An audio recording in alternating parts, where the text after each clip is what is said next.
muteze amatwi radiyo ijwi ry'Amerika ivugira Washington DC mu Kirundi n'Ikinyarwanda.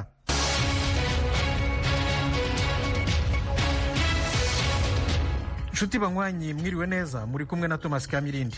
Mu Rwanda turi kuri FM 104.3 na FM 88.3 ya radiyo Inshuti ya Bose. Mu Burundi mudukurikire ku mirongo migufi metero 19 na metero 22.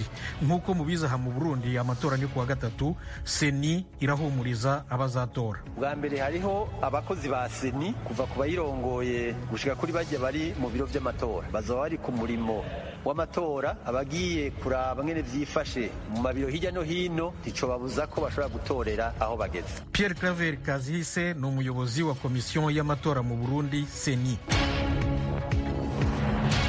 Ni mu kanya rero byose mu makuru y'ibiyaga bigari. Mu makuru yo hirya no hino ku isi, Nigeria yafashe indege yo mu Bwongereza yarenze ku mabwiriza akumira virusi ya corona. Izi ni ingingo z'ingenzi z'amakuru twabateguriye kandi tubagezaho na bagenzi banjye bose dukorana hano Washington DC, turi buri wese iwe mu rugo mu rwego rwo kwirinda virusi ya corona. Mugume ku maradiyo yanyu.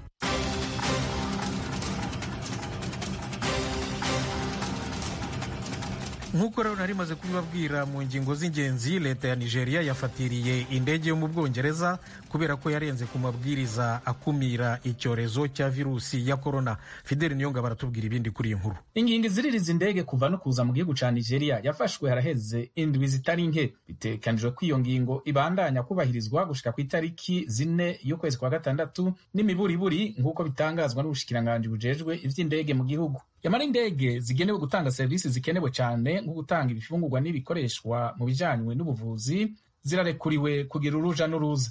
Umushikiranganje ajejwe ivy'indege muri Nigeria Hadu Sirika yatangaje ku munsi w'Imana ko indege y'isosiyete yo mu Bwongereza Flyer yafashwe kubera yarenze ku mategeko yashizweho mu ntumbero yo kurwanya ikiza c'umugera wa corona.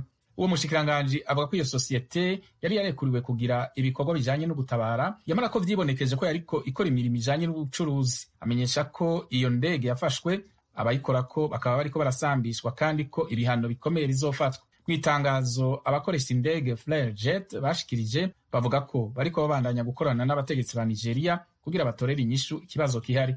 Muri Afghanistani, umutwe w'abatalibani urigambye igisasu cyahitanye abashinzwe umutekano 7 gikomeretsa abandi 40 mu ntara ya Ghazni. Geoffrey Mutagoma yaduteguriye iyi nkuru. Umuvugizi wa Minisiteri y'Umutekano mu gihugu muri Afghanistan yabwiye Ijwi ry'Amerika ko abateze icyo gisasu bari bagamije umutwe wa 403 ubuyobozi bw'ingabo bushinzwe umutekano mu kigo cya Afghanistan cy'iperereza. Umuvugizi w'umutwe w'abatalibani Zaibullah Mujahid yigambye icyo gitero, avuga ko cyari kigamije uwo yise umwanzi watangije intambara yo kubarwanya no kugaba ibitero ku basivili mu turere tuyoborwa n'umutwe w'abatalibani.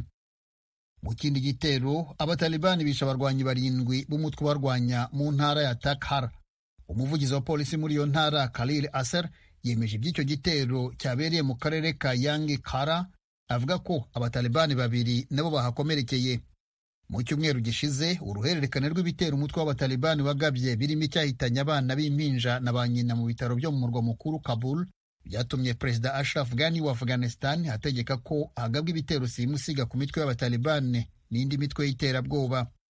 Abatalibani bari bamaze igihe batagaye ibitero nyuma y'aho basinye amasezerano na Leta Zunze Ubumwe za Amerika mu kwezi kwa kabiri. Geoffrey Mutagoma, tugumane. Noneho tujye muri Israeli utubwira ukuntu urukiko rwahamije uyu munsi umuhezanguni w'umuyahudi icyaha cyo kwica atwitse umuryango w'abanyapalestina mu 2015.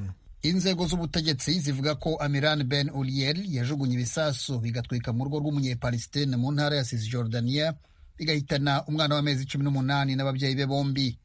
Undi mwana yarokotse ubwo bwicanyi bwabaye intandaro y'ubushyamirane bushya hagati ya Israel na Palestina. Ikigo Shin Bet gishinzwe umutekano mu gihugu cya Israel cyavuze ko uru rubanza ari icyitegererezo cy'ingenzi mu kurwanya iterabwoba rikorwa n'abayahudi. Sekuru w'umwana warokotse yavuze ko uru rubanza rutari bugarura abe bapfuye, ariko ko atifuza ko hari n'undi muryango wagerwaho n'ayo mahano. Umunyamategeko wa Ben Uliel wahanaguwe icyaha cyo kuba mu mutwe w'iterabwoba aravuga ko azajuririra n'ibyo yahamijwe n'urukiko.